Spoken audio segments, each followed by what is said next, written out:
before we leave, I'd like to bring up our next guest, but before I do, I want to say a little bit about him. Larry Izzo touched upon a little bit of Joe Mare's background. Joe's a Queens kid.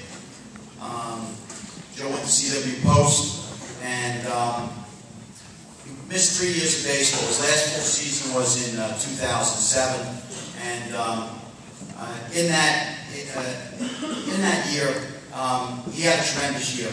He batted .402. He still has the single-season hit record at CW Post.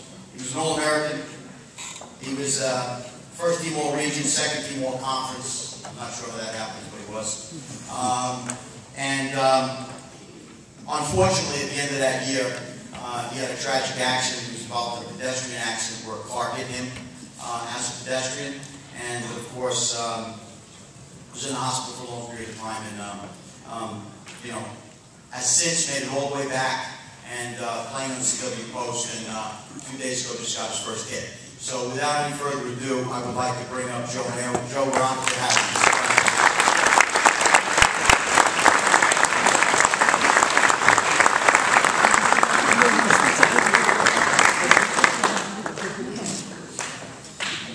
Good evening, athletes, parents, alumni, friends, and coaches of Queens High School. It wasn't long ago that I was sitting just where you are sitting at my high school athletic dinner. I played JV, varsity baseball, and basketball at Holy Cross High School in Queens. And was awarded MVP in both sports after my senior seasons. Baseball has always been my first love. It was my passion. I was looking forward to going to college and to playing baseball there as well. I felt so lucky that I had the challenge and drive to fulfill my dream. When I went on to college at Post, I worked hard to prove myself on the team, and I succeeded. In my junior year, 2007, I broke the single-season hit record with 82 hits. It still stands today. I won what I guess you could call the Triple Crown among my teammates, by leading the way in hitting with 402 average, 51 RBIs, 6 home runs, and a 402 batting average. I felt invincible and that nothing could stop me. Fortunately, I took it for granted. By the beginning of my senior year, some major league teams were showing interest. It's like a dream come true. So I had a few things going for me. I was feeling great.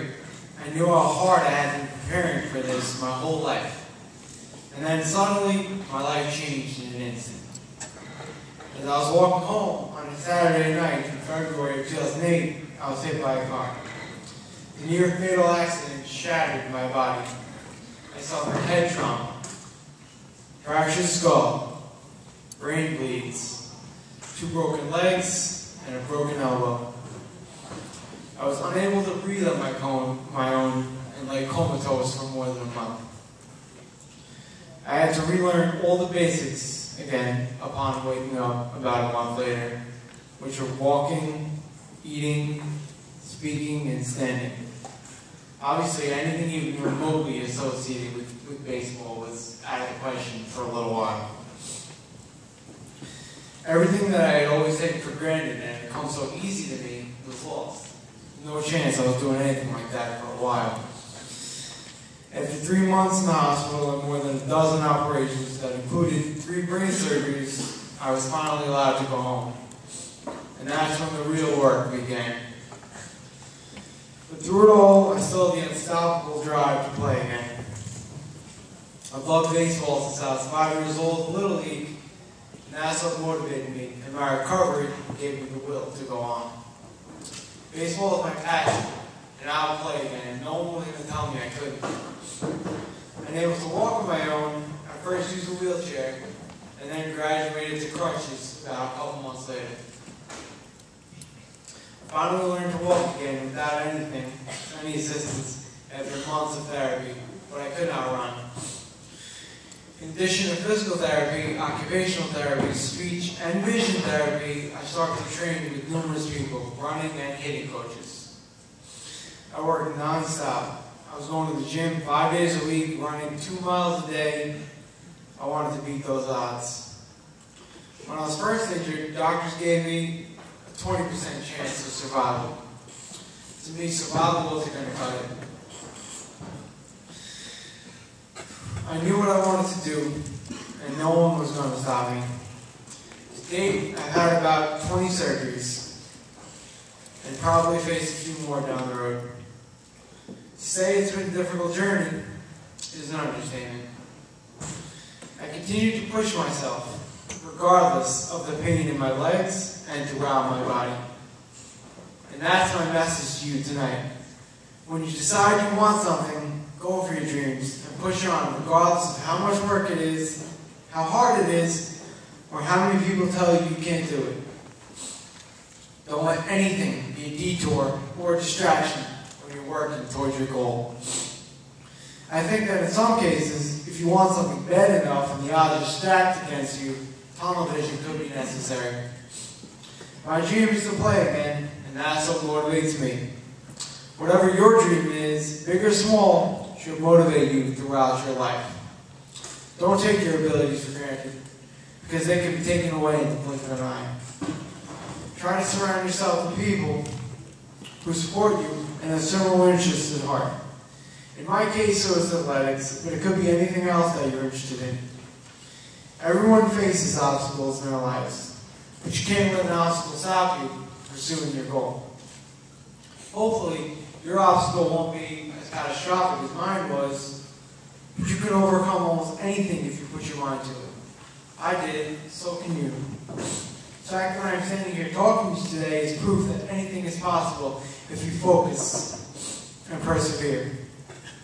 I'm proud to say that because of my hard work and the support of my family and friends, I'm finally close to achieving my dream of playing again. I'm back on the team at post, and I recently got another opportunity to pinch hit in a game. This is my second plate appearance of the season, my second in 3.5 years. I pinch hit once and struck out this past February in North Carolina. Now I was given a second shot. I felt strange as I was walking towards the plate. Strange not only because I hadn't done it in so long, but because it almost felt like I had never stopped doing it for such an extended period of time as I had. This time I swung and missed the first pitch. I didn't feel as if I tracked it very well. I took the next one for a ball. I guess I was seeing it better than I thought. Took another third pitch and missed again. Now I was nervous, down 1-2 in the count, and I was facing a 0 batting average with 2 strikeouts to start the season. That would kind of make me feel as if all the work I'd put in and all my accomplishments weren't merited. So I stepped back into the box, knowing what I had to do. Saw the pitch and timed it as best I could, and ripped the ground towards the hole from third and short. I took my first steps towards first and watched the ball go past the third baseman and through the infield into the charging left fielder's glove. I can't describe the feeling I felt as I rounded first. It was more incredible than any of the home runs I hit in the past. It was as if all the work I had done and time I spent over the last 3 years had led to this. The ball soared through the infield for a clean signal.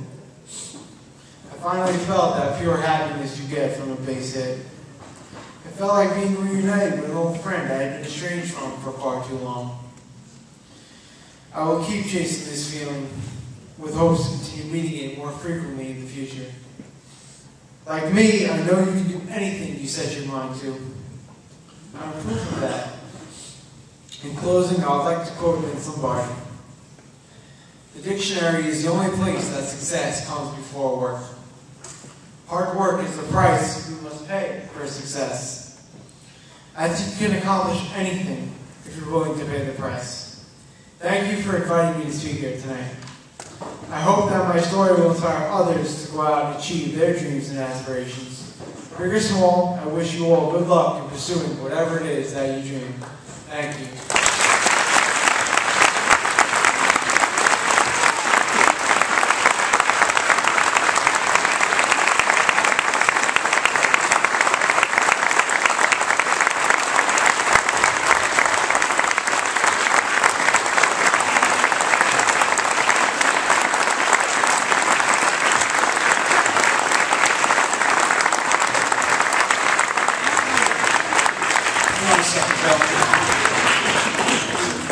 got something for you. This is a bat for Joe. He's now a part of the Bulldog family. It says, Joe Mare, Honorary Bulldog, April 15, 2011.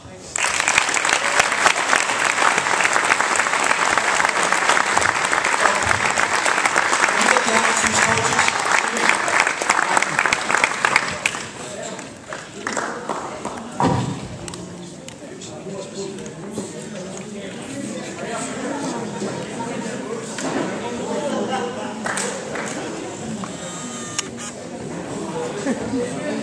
I'm good.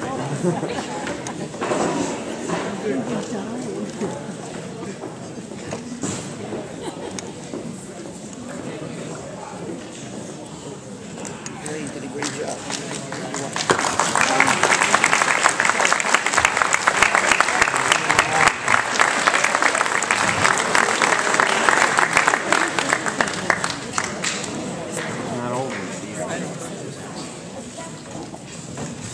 Well, that was tremendous. Thank you very much, Joe.